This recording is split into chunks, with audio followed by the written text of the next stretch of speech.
Hey guys, so today I'll be changing the shock mounts on my little Suzuki Swift. It's a 1.4 GL 2012 model. Yeah, there's a car there. So I started making this video at the end after all the rest of the work, but the job's done.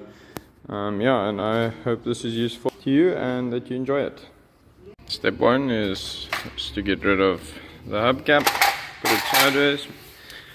Jack the car up. Once it's jacked up, always make sure you've got a trestle underneath it. Put the weight on the trestle just so you know it's secure, it's not going to fall off the jack. These are quite flimsy.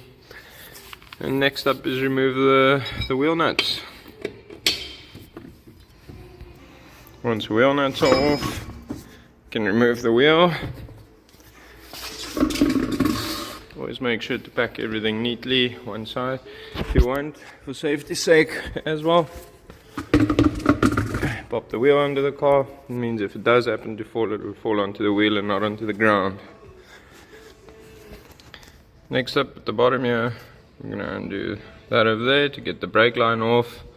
I'm assuming this is an ABS sensor, so we're going to remove it over there where it's clipped in, and we're also going to pull this out.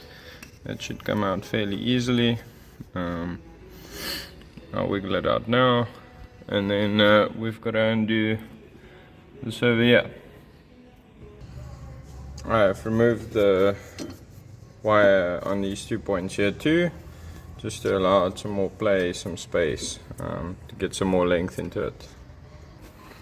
So you can see once a nut has come off, the thing pulls a little bit skew. That's from the tension on the shock absorber and the spring pushing down on it.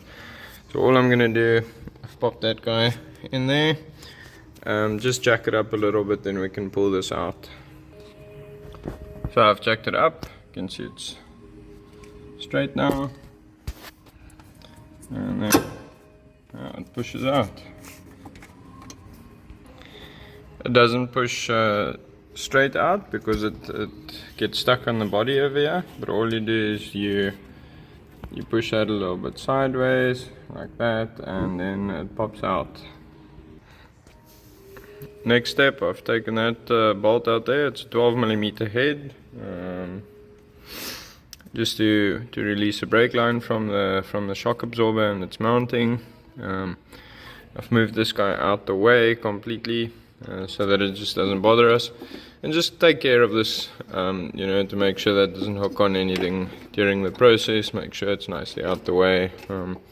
You could even maybe sort of, you know, pop it around there. It keeps it a bit further out the way. Next up, we've got to open the bonnet. I would say undo the shock mounting on top, and then afterwards these two here, and then the shock should come out. Next up over here on the top of the shock, the bonnet's open. This cap should just pull off by hand. Pop it one side where you won't lose it.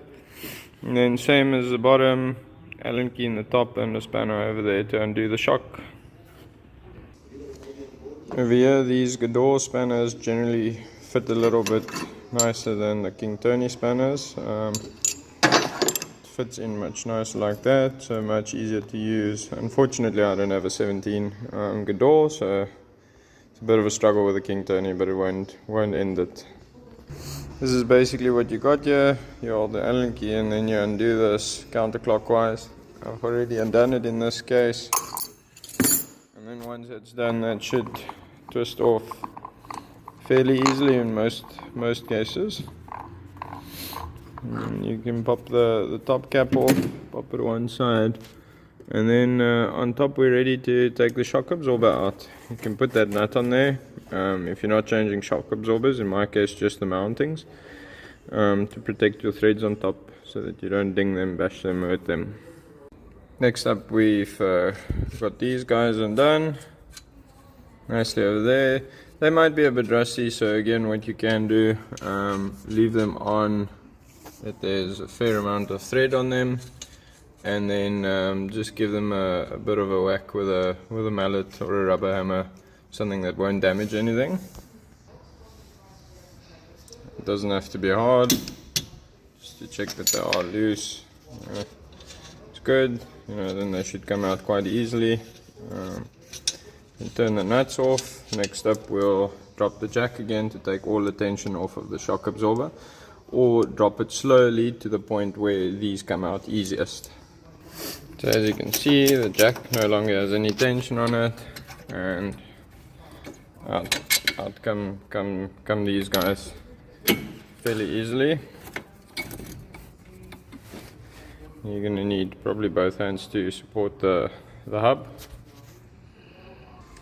And then yeah, once those are out, you'll see the hub moves quite freely. Make sure you don't move it too far that you pull out the CV joint at the back there.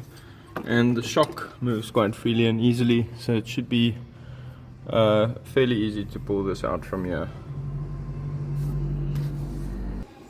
Just like that, fairly easily the shocks come out. These shocks have recently been replaced, but there were no mountings available at the time. So today we're going to sort the mounts out. Next up, you can take this off. Obviously you've protected your thread.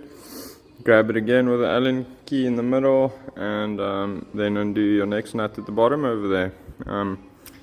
However, before doing this, something I did miss, you've got to compress your spring to make sure that that doesn't come loose while you do this. So get some spring compressors for yourself, and then yeah, compress your spring, make sure that's secure, because if that comes loose it might go flying and you don't want that.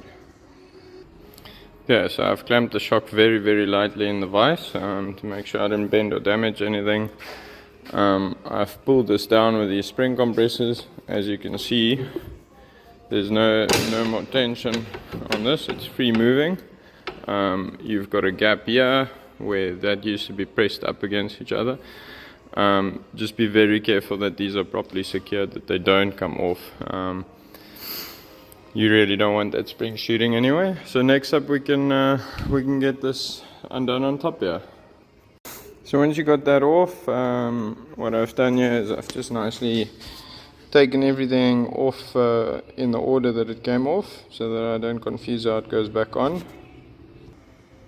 And then yeah, there you have it. You can see the major difference between the new one and the old one. The new one's on the left, the old on the right. There's a lot of rubber missing there, and the old one, if you look at it closely, the camera doesn't show it, but it's gone a little bit concave. Definitely time for replacement. Yeah, so once it's back on, you can make sure your spring is in its position down here nicely. And also that you'll see the bearing needs to seat into its cup over there, so you can push it up a little bit to make sure it seats nicely. Once you've got everything lined up, you can let off the spring clamps slowly so everything settles nicely into position. Next up, we're back here to pop the shock in. So yeah, for starters, the shock came out through here, so I'd be putting it back through there. Alternatively, it could probably come from this side.